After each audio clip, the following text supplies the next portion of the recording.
Que représente le 8 mars? Le 8 mars, pour moi, c'est tous les jours.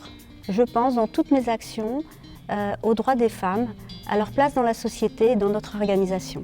C'est pas la journée de la femme. Une femme n'a pas besoin d'être fêtée, mais respectée. C'est aussi une date qui nous permet de sensibiliser les populations, notamment au fait qu'il y a encore de nombreuses inégalités, malheureusement.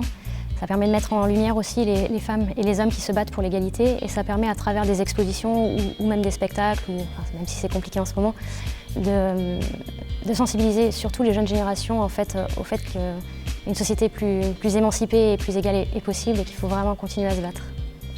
Quel est l'engagement de la ville? Il se situe surtout dans les secteurs où les femmes sont le plus présentes. Donc dans le secteur des services entretien, les secteurs qui concernent les enfants.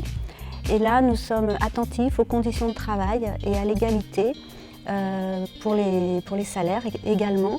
La ville intègre tous les jours en fait, l'égalité à ses politiques publiques.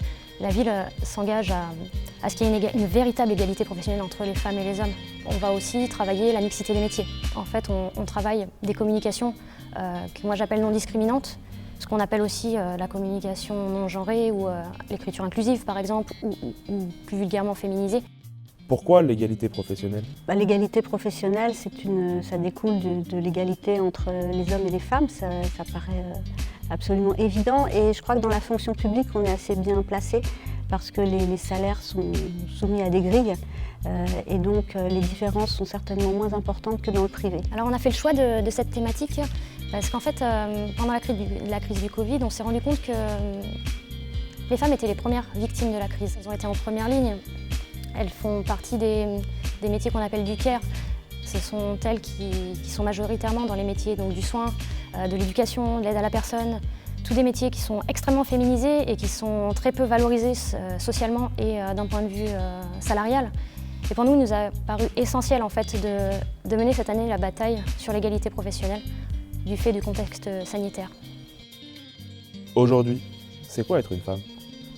Aujourd'hui, être une femme, je crois que c'est un challenge et c'est une aventure de tous les jours. C'est faire valoir son point de vue, c'est exister, c'est se battre pour que nous ayons une place, une vraie place dans notre société. C'est une question difficile, ça.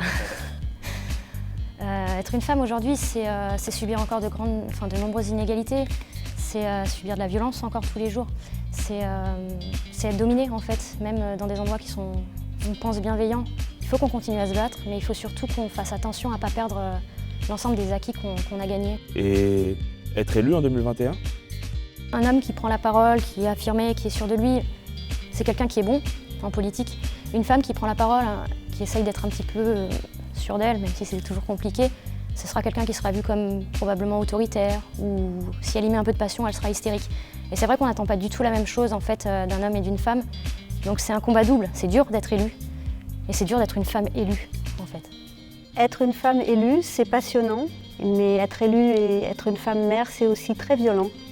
Et on le voit dans les réactions de certains messieurs qui ont du mal à accepter le verdict des urnes.